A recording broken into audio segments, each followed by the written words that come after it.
Okay sir कौन सा flux लेना है, किसमें डियर, कौन सा फ्लक्स, आपका जो फील्ड वाइंडिंग का फ्लक्स लेना है मेरे भाई, फील्ड वाइंडिंग का कितना फ्लक्स उसने डेवलप किया है वो लेना है आपको। ओके चलो अब मेरे भाई, अब हम यहां पे बात करते हैं armature winding in DC machine.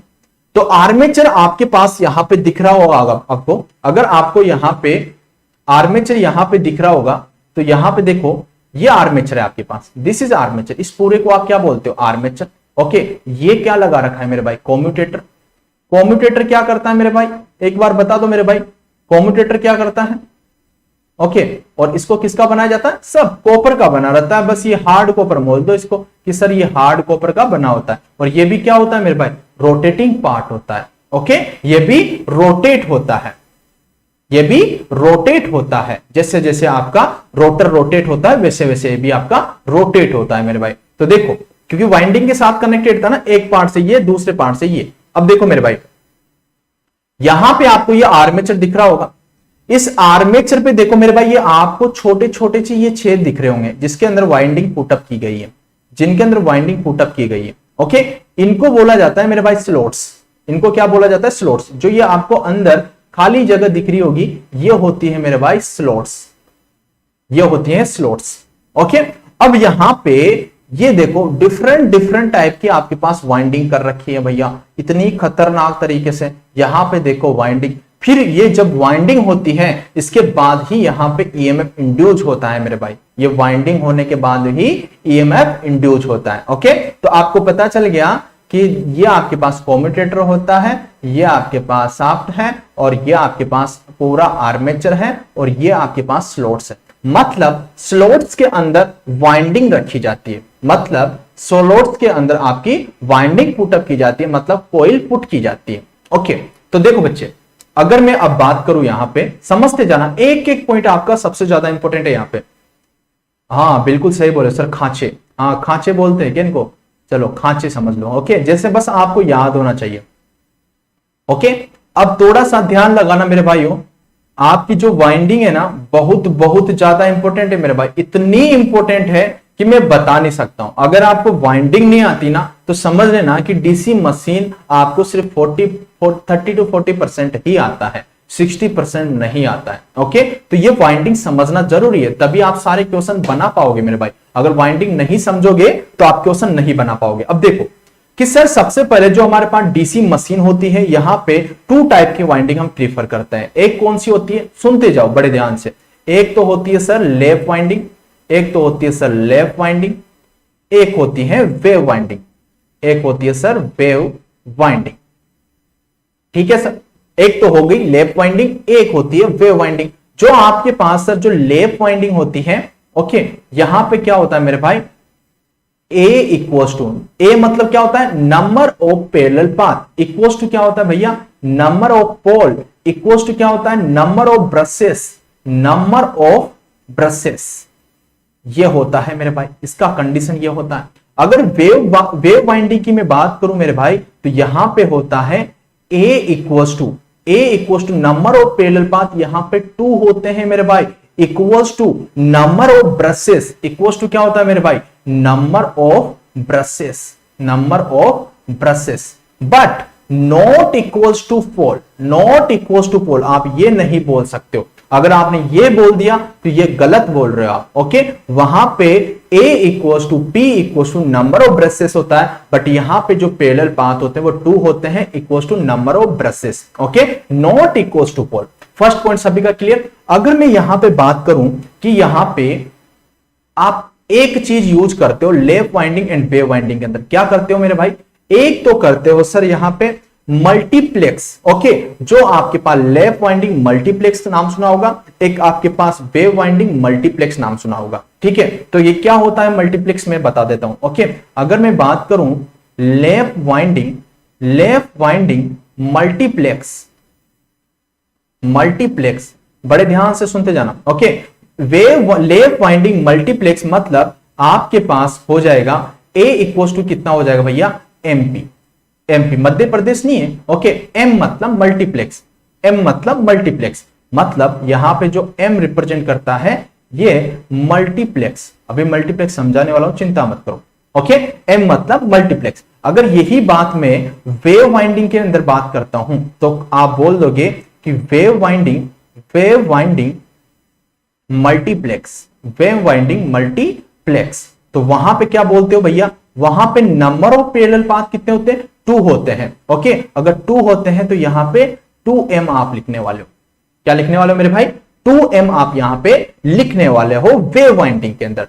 m का मतलब क्या होता है मेरे भाई, मल्टीप्लेक्स होता है। ओके, मल्टीप्लेक्स सिनेमा नहीं होता, ना ही यहां पे मध्य प्रदेश है। ओके, m का मतलब होता है मल्टीप्लेक्स, कि जो आपके पास वाइंडिंग है वो आपने कौन सी प्रीफर की है। ओके, अगर बच्चे सुनो, अगर मैं m का वैल्यू 1 पुट करता हूं, ओके, m का वैल्यू में 1 पुट करता हूं, तो इसका मतलब है सिंपलेक्स वाइंडिंग। इसका मतलब क्या है, सिंपलेक्स वाइंडिंग। अब वो सिंपलेक्स वाइंडिंग किसी में भी हो सकती है, आपकी लैप के अंदर भी हो सकती है, वेव के अंदर भी हो सकती है। अगर मैं m का वैल्यू 2 पुट करता हूं तो आप क्या बोलोगे सर, डुप्लेक्स वाइंडिंग। क्या बोलोगे भैया, डुप्लेक्स वाइंडिंग। मतलब जो आपकी जो सिंपल वाइंडिंग होगी वो 2 बार टर्न कर रही होगी। क्या, कितनी बार, 2 बार टर्न करके एंडिंग पॉइंट पे मिल रही होगी। सिंपलेक्स मतलब एक बार टर्न करके, जैसे कि मैं बताऊं आपको कि आपके पास ये वाइंडिंग थी, यहां से स्टार्ट हुई, वापिस यहां पे मिल गई। ओके, तो ये इसको क्या बोलोगे, सिंपलेक्स वाइंडिंग। लेकिन मैं बोलूं कि भाई एक बार ये मिली, घूमी और वापिस यहां पे नहीं मिली, एक बार उसने और टर्न मारा, फिर उसके बाद ये एंड पॉइंट में मिली, तो उसे बोलोगे आप डुप्लेक्स। मतलब 2 बार घूम के ये टर्न मार रही है, तो उसको बोलोगे आप डुप्लेक्स वाइंडिंग। अगर मैं बोलूं कि m इक्वल टू 3, अगर बात करूं मैं m इक्वल टू 3, तो इसका मतलब क्या है, ट्रिप्लेक्स वाइंडिंग। इसका मतलब क्या है, ट्रिप्लेक्स वाइंडिंग। ट्रिप्लेक्स वाइंडिंग समझते जाओ। ओके सर, ट्रिप्लेक्स का मतलब यह है कि जब आपने यहां से आपने कॉइल ली, ओके, जो टर्न लिया, तो ये एक टर्न आपने यहां से यहां तक मारा, फिर आपने इसको एंड नहीं किया, उसको दोबारा से फिर घुमाया, फिर एंड नहीं किया, फिर तीसरी बार और घुमाया, उसके बाद उसको एंड पॉइंट पे रखा मेरे भाई, तो उसे बोलते हो आप ट्रिप्लेक्स वाइंडिंग। ऐसे ऐसे बना के आप कितनी भी वाइंडिंग का नाम दे सकते हो। तो आपको बच्चे समझ में आया कि सर सिंपलेक्स वाइंडिंग क्या होती है, डुप्लेक्स क्या होती है, ट्रिप्लेक्स क्या होती है, जो कि आप लैप एंड वेव वाइंडिंग दोनों के अंदर आप यूज कर सकते हो मेरे भाई। ओके, समझ में आया। अगर आपको लैप के अंदर यूज करना है तो A इक्वल टू MP करना पड़ेगा। ओके, और अगर आपको वेव के अंदर यूज करना है तो नंबर ऑफ पैरेलल पाथ कितना करना पड़ेगा, 2m आपको करना पड़ेगा मेरे भाई। ओके, चलो ठीक है सर, इतनी सी बात हमारे को समझ में आ गई। ओके, अगर मैं बात करूं, क्या बोल रहे हो भैया, 4 वाली क्वाड्रेंट्स, अरे भैया क्वाड्रेंट, हाँ बिल्कुल, आप m इक्वल टू 4 लोगे तो उसका मतलब quadrant winding, quadrant winding. Okay, लेकिन हम जो प्रीफर करते हैं, जनरली जो हम प्रीफर करते हैं बच्चे, कौन सी प्रीफर करते हैं, simplex winding, simplex winding. Okay, generally हम जो प्रीफर करते हैं वो कौन सी प्रीफर करते हैं भैया, सिंपलेक्स वाइंडिंग। तो आप बोल सकते हो जनरली यूज्ड सिंपलेक्स वाइंडिंग। समझते जाओ, एक एक चीज समझते जाओ। सिंपलेक्स वाइंडिंग, एक बार ही तो टर्न मारते हो मेरे भाई। ओके, एक बार ही तो यहां से लेके यहां तक आप टर्न मार लेते हो। ओके, आप मल्टीप्लेक्स वाइंडिंग वहां पे यूज करते हो जहां पे आपके पास बल्कि मशीन हो, मतलब जहां पे आपके पास बड़ी मशीन हो, वहां पे आप मल्टीप्लेक्स वाइंडिंग वहां पे यूज करते हो। ओके, लेकिन आपके पास स्मॉल छोटी सी मशीन है, वहां पे कौन सी यूज करते हो आप, सिंपलेक्स मशीन आप यूज करते हो। ओके, चलो इतनी सी बात समझ में आ गई। अगर मैं बात करूं यहां पे 2 चीजें आपको देखने को मिलेगी भैया। ओके, एक तो मिलेगी भैया आपको इक्विलाइजर रिंग, ओके, एक मिलेगी आपको डमी कोयल। क्या बोला मैंने, डमी कोयल। एक तो होगी आपके पास इक्विलाइजर रिंग,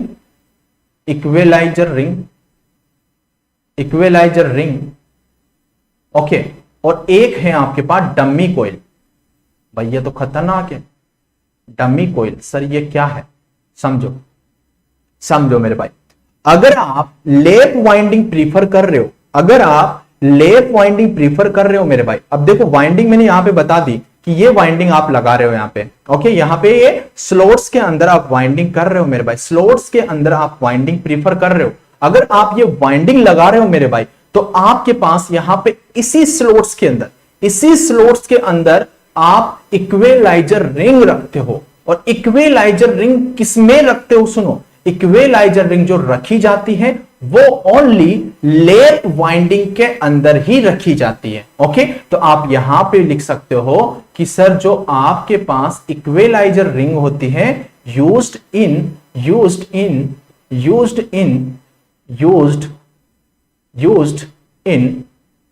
लैप वाइंडिंग, तो आपको पता चल गया कि सर जो इक्विलाइजर रिंग होती है वो लैप वाइंडिंग के अंदर ही यूज होती है। भैया इक्विलाइजर रिंग क्यों यूज करते हो? क्या प्रॉब्लम आ गई? सर इक्विलाइजर रिंग इसलिए यूज करते हैं जब हम लैप वाउंड करते हैं, मतलब जब हम लैप वाइंडिंग करते हैं तो वहां पे अनबैलेंस आपको फ्लक्स मिलता है। ओके, जिस तरीके से आपकी लैप वाइंडिंग अभी मैं बताऊंगा आपको, चिंता मत करो, जिस तरीके से आप लैप वाइंडिंग वहां पे बनाते हो तो उससे अनबैलेंस वहां पे क्या मिलता है मेरे भाई? फ्लक्स मिलता है। अनबैलेंस फ्लक्स मिलेगा तो अनबैलेंस वहां पे ईएमएफ मिलेगा। समझ में आया? अनबैलेंस आपको अगर फ्लक्स मिलेगा तो अनबैलेंस वहां पे वोल्टेज मिलेगा।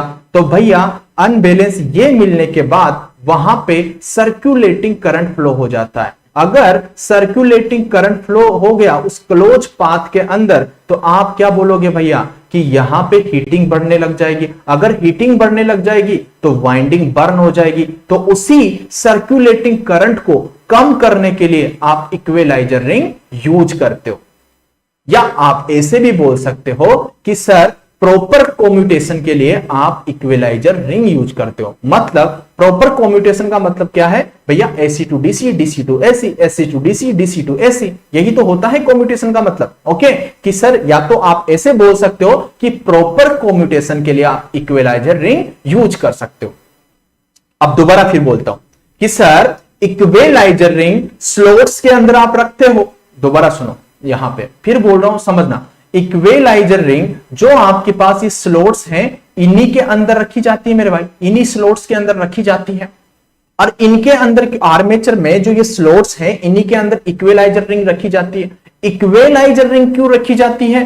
सर जब आप लैप वाउंड करते हो, मतलब जब लैप वाइंडिंग की जब आप मशीन बनाते हो तो वहां पे अनबैलेंस हमारे को फ्लक्स मिलता है। अनबैलेंस फ्लक्स मिलेगा तो अनबैलेंस वहां पे वोल्टेज मिलेगा। अगर अनबैलेंस वोल्टेज मिलेगा तो वहां पे सर अंदर ही अंदर मशीन के अंदर सर्कुलेटिंग करंट वहां पे फ्लो होने लग जाएगी। अगर सर्कुलेटिंग करंट फ्लो होने लग जाएगी मेरे भाई तो वहां पे मशीन के अंदर हीटिंग बढ़ने लग जाएगी, और हीटिंग अगर बढ़ गई तो मशीन थोड़ी देर रन करके आपकी डैमेज कर जाएगी।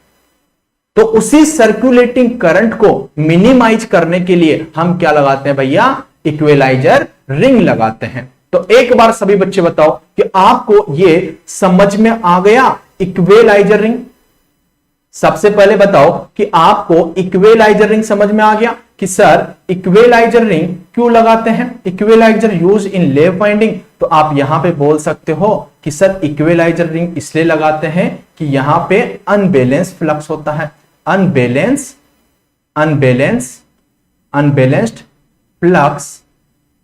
Flux develop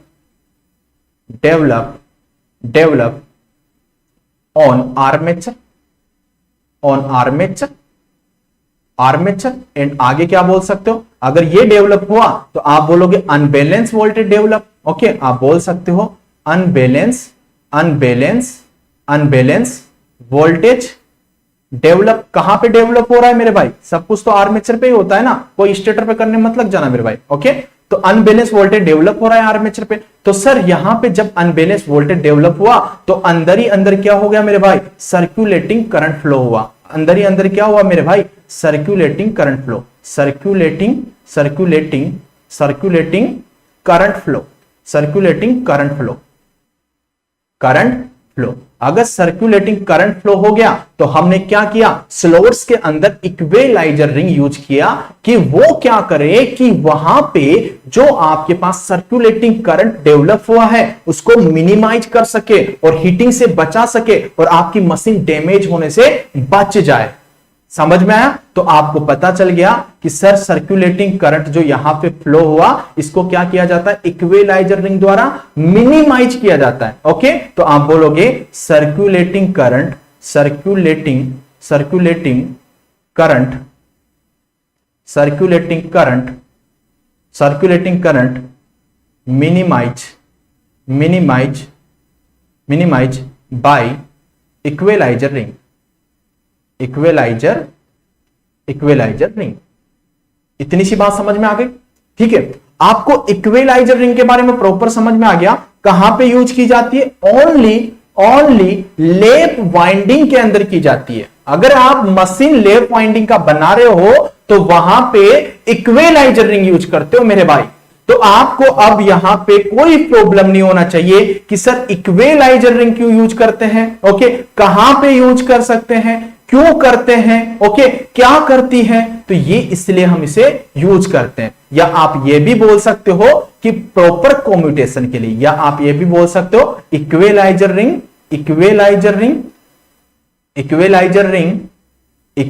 ring used for proper commutation. Proper commutation का मतलब क्या है मेरे भाई? प्रॉपर कम्यूटेशन का मतलब समझो, बात वही है कि प्रॉपर कम्यूटेशन इसने यूज क्यों किया। कम्यूटेशन मतलब क्या होता है? कम्यूटेटर मतलब क्या होता है? AC to DC, DC to AC, AC to DC and DC to AC, यही काम होता है आपके पास कम्यूटेशन का। तो सर ये बताओ कि जब आपके पास हीटिंग डेवलप हो रही होगी, सर्कुलेटिंग करंट अंदर डेवलप हो रही होगी, तो मतलब वो जल्दी से कन्वर्ट नहीं कर पा रही होगी ना एसी टू डीसी और डीसी टू एसी। इसलिए आप इसी स्टेटमेंट को ऐसे बोल सकते हो कि सर प्रॉपर कम्यूटेशन के लिए हम इक्विलाइजर रिंग यूज करते हैं। ओके, तो ये सारे जितने भी पॉइंट मैंने इक्विलाइजर पे बताए हैं सारे के सारे इंपॉर्टेंट है। कोई सा भी पॉइंट वहां पे आ सकता है, लेकिन आपको कंफ्यूज नहीं होना। सर ने हमारे को ऐसा बताया था तो ऐसा ही होता है। ओके, चलो ठीक है। चलो अब बात होती है डमी कोइल की। ओके, अब डमी कोइल क्या होती है मेरे भाई, जल्दी बताओ डमी कोइल क्या होती है? कोई बता सकता है डमी कोइल के बारे में? अगर थोड़ा सा भी जो नॉलेज रखता हो डमी कोइल के बारे में वो बता सकता है मेरे को। देखो डमी कोइल क्या होती है मेरे भाई, देखो इसको मैं नेक्स्ट में एक्सप्लेन करता हूं। ओके, डमी कोइल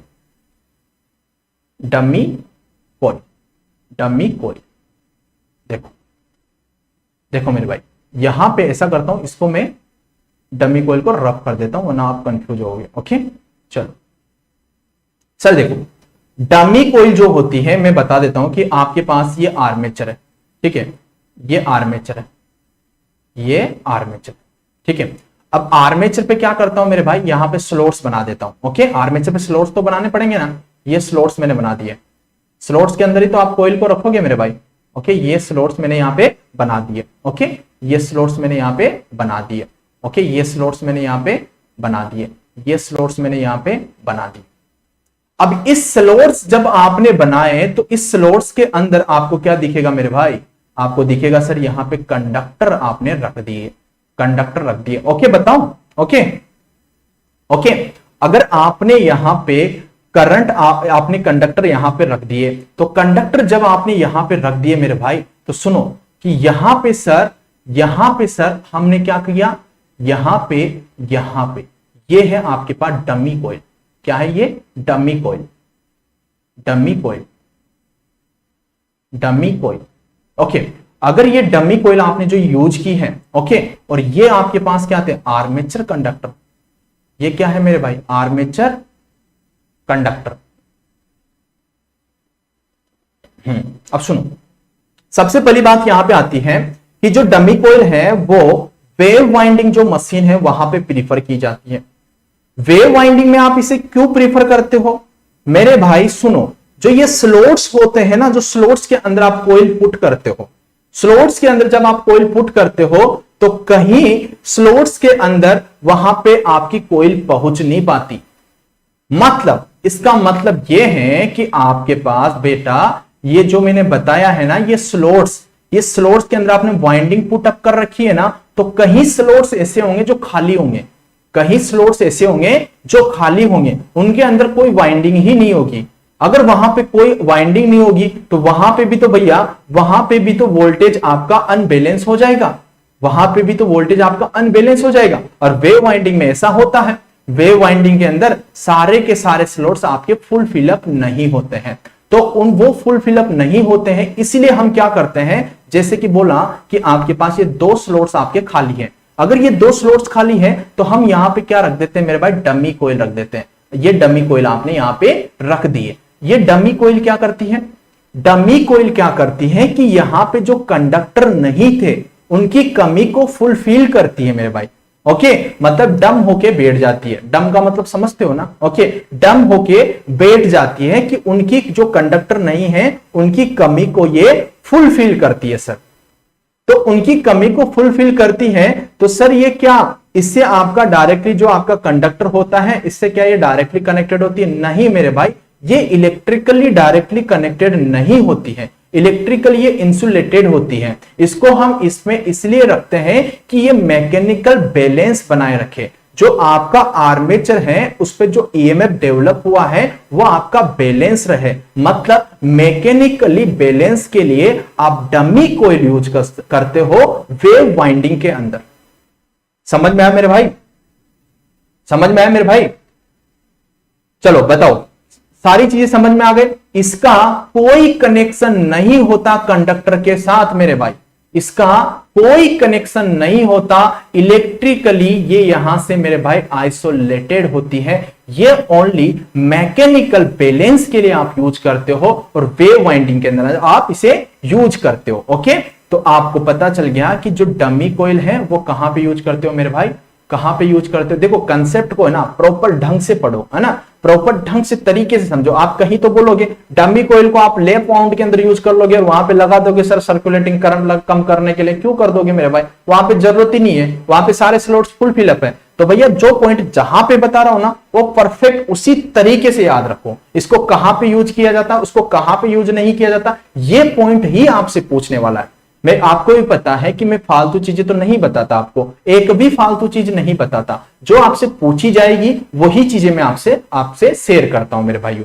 तो आपको पता चल गया कि सर जो ये डमी कोयल है ये डम होके बैठ जाती है और ये कहां पे की जाती है मेरे भाई, वेव वाइंडिंग के अंदर, वेव वाइंडिंग के अंदर, वेव वाइंडिंग के अंदर की जाती है। लैप वाइंडिंग के अंदर नहीं की जाती, लैप वाइंडिंग के अंदर इक्विलाइजर रिंग पुटअप की जाती है स्लॉट्स के अंदर। ओके चलो ठीक है। और आपको पता चल गया सर ये किसी लिए यूज की जाती है, आपके पास जो कंडक्टर है उसकी कमी को फुलफिल करने के लिए ये यूज की जाती है। और क्या करती है भैया, मैकेनिकल सपोर्ट करती है, मतलब मैकेनिकली बैलेंस बिठाए रखती है आर्मेचर पे कि सब जगह पे जो ईएमएफ इंड्यूस हो वो सब जगह पे बराबर हो। अगर वहां पे खाली हो गया तो ईएमएफ आपका अनबैलेंस हो जाएगा, और ईएमएफ आपका अनबैलेंस हो गया तो वहां पे सर्कुलेटिंग करंट आपकी डेवलपमेंट हो जाएगी। ओके, सर्कुलेटिंग करंट डेवलप हो जाएगी तो वापस वही हीटिंग हो जाएगी और वही आपका मशीन रुक जाएगा मेरे भाई, डैमेज कर जाएगा। तो आपको समझ में आ गया क्यों यूज करते हो मेरे भाई, मैकेनिकली बैलेंस के लिए। किस लिए यूज करते हो मेरे भाई, मैकेनिकली बैलेंस के लिए आप इसे यूज करते हो मेरे भाई। ओके, इतनी सी बात समझ में आ गई। एक बार सभी बच्चे बता दो कि इक्विलाइजर रिंग और डमी कोयल दोनों के अंदर बच्चों आपको डिफरेंस समझ में आ गया, दोनों में आपको समझ में आ गया इक्विलाइजर रिंग क्यों यूज किया और डमी कोयल हमने क्यों यूज किया।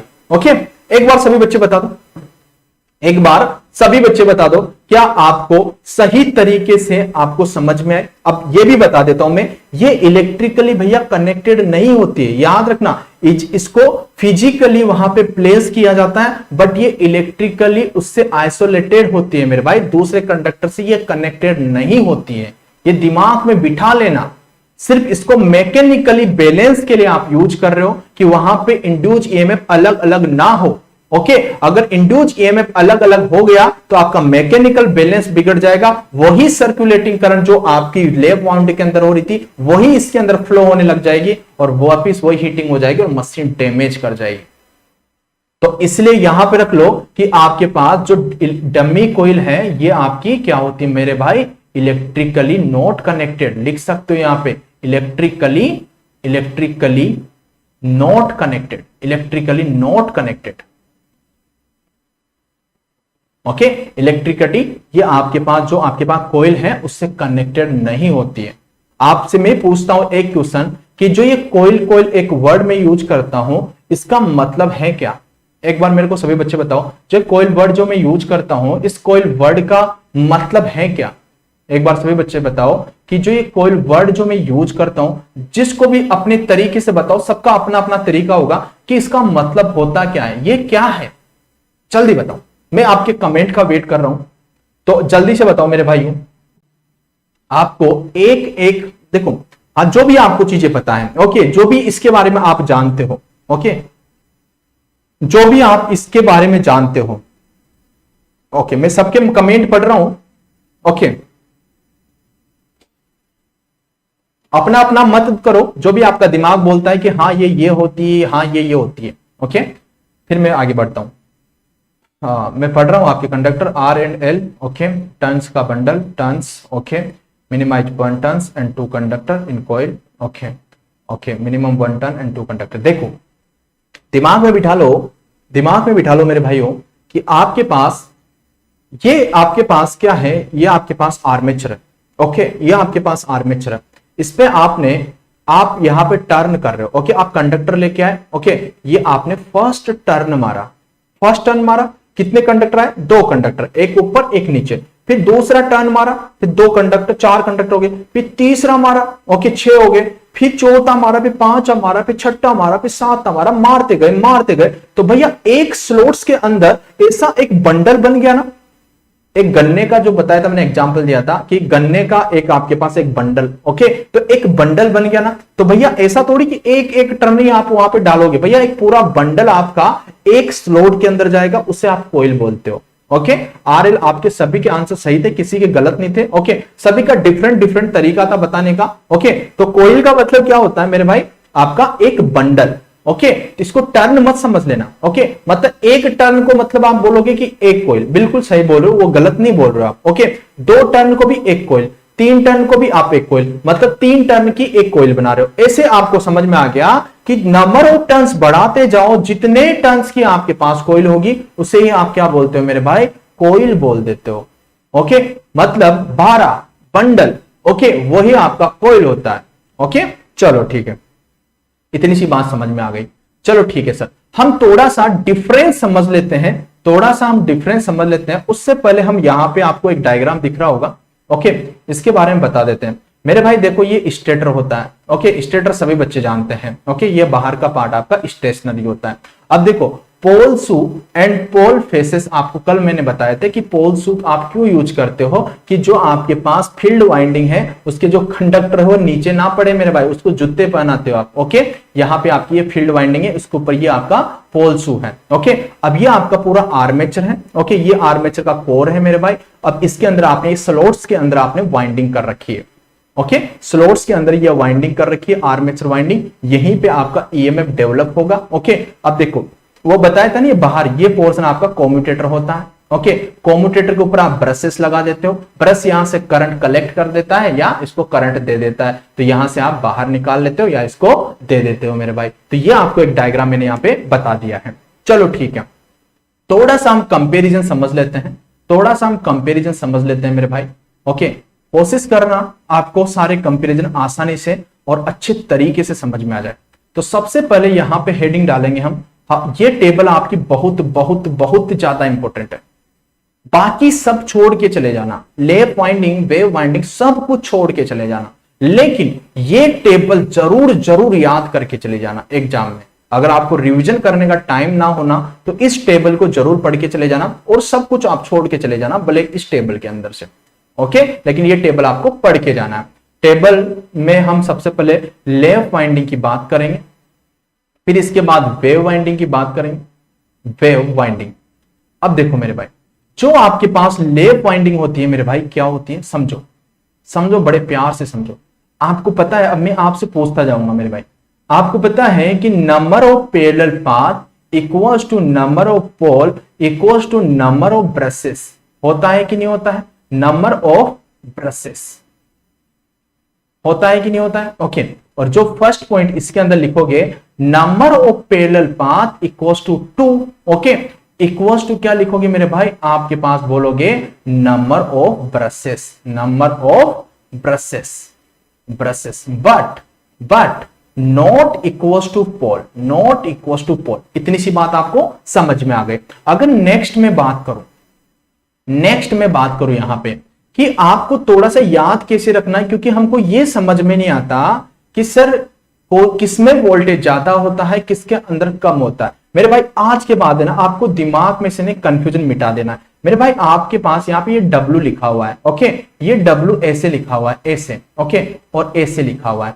अब ये बताओ कि अगर इस W में से, ओके, इस W में से मैं इतना सा पार्ट काट देता हूं, ओके, तो भैया आपको ये सबसे पहले ये वोल्टेज दिखता है, ओके, ये वोल्टेज जैसा दिख रहा है। अगर ये वोल्टेज जैसा सिंबल दिख रहा है तो मतलब यहां पे हाई वोल्टेज होता है। क्या बोला मैंने? यहां पे हाई वोल्टेज होता है मेरे भाइयों। तो आपको पता चल गया कि जो वेव वाइंडिंग होती है, ओके, इसके अंदर आपके पास क्या होता है मेरे भाई?